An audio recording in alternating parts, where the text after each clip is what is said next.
강아지 심장약에 대한 부분들도 굉장히 궁금하신 부분들이 많을 것으로 생각되고, 우선은 심장약을 먹지 않고도 관리가 되는 사례의 경우는 일반적으로 우리가 이제 심장을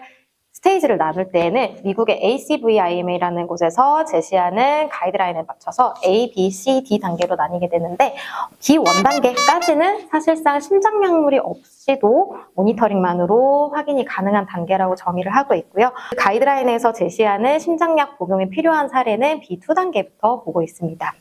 B2 단계의 경우는 심실이든 심방이든 심장의 리모델링이 일어나서 심장이 커져 있는 상태를 의미를 하게 되고, 이런 경우에는 보통은 저희가 피모벤단이라고 많이 알고 계시는 해당 약물을 복용을 고려하시게 됩니다. 실제로 많은 논문들에서도 B2 단계에서 적절한 시기에 피모벤단을 복용시키는 경우 B2 단계에서의 유지 기간을 길게 만들어주면서 C 단계로 가는 시간까지를 조금 더 길게 연장시켜줄 수 있다는, 효과적으로 연장시켜줄 수 있다라는 그런 관련 논문들이 많이 나와 있는 상태이고요. 그래서 가급적이면 저도 이제 보호자님들께는 B2 단계부터는 약물 복용을 조금 더 장기간 우리 아이와 건강하게 지내기 위해서는 B2 단계부터는 약물 복용을 지시를 드리고 있으나, 가끔 애매한 경우들이 좀 있을 수 있습니다. 예를 들면 좌심방과 대동맥의 비율이 1.5 언저리 비슷한 정도, 이런 경우에는 저도 이제 이 아이를 B2 단계로 봐야 될지 아니면 B1 단계로 봐야 될지 좀 고민이 되는 경우들이 있는데, 이런 경우에는 다른 심장 초음파의 검사 수치들에 맞춰서 보호자님과 상담 후에 조금 더 지켜보실지 아니면은 약물을 조금 선제적으로 복용하실지에 대해서 상의를 드리곤 합니다. 이뇨제 같은 경우 가장 많이 궁금해하시는 부분이, 이뇨제를 쓰게 되면 콩팥이 망가져서 신부전이 오게 된다라는 부분에 대해서 굉장히 많이 고민을 하시게 되시는데,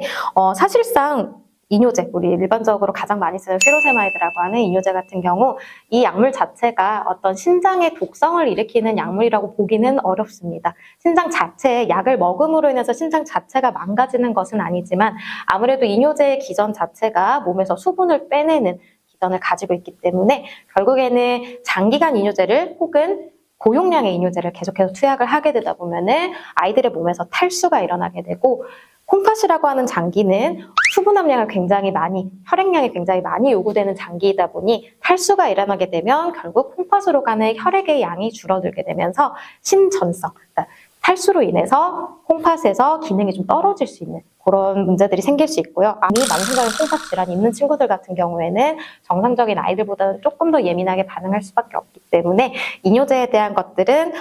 아이들마다 신장이 좀 망가지는 아이들도 있고, 아니면은 높은 용량을 쓰는데도 잘 조절되는 아이들이 있고, 그래서 아이가 실제 가지고 있는 신장의 기능에 따라서 조금씩 다를 수 있을 것 같습니다. 하지만 어쨌든 이뇨제의 경우는 고용량 혹은 장기간 사용 시에는 콩팥 수치를 좀 증가시킬 수 있는 요인이 있고, 신전성으로 콩팥 수치가 증가하는 것이 계속 지속되다 보면 결국에는 콩팥 기능 자체 이상으로도 이어질 수 있기 때문에, 어쨌든 이뇨제는 우리 아이에게 가장 잘 맞는 최저 용량을 찾으시는 게 가장 중요하다고 볼 수 있습니다. 약을 잘 먹이지 못하셔서 조금 많이 어려움을 호소하시는 보호자님들도 많으신데요. 보통 피모벤단 같은 경우는 대부분 식전에 약물을 투약하도록 안내를 받으시는 경우들이 많으실 텐데, 피모벤단 같은 경우는 조금 맛이 있는 편이라서 못 먹는 친구들이 그렇게 많지는 않기는 하나, 약 먹일 때 공복에 먹이시기 너무 어려우신 경우에는 그냥 어쩔 수 없이 밥과 함께 투약하실 수밖에 없는 경우들도 좀 있습니다. 결국에는 약의 경우는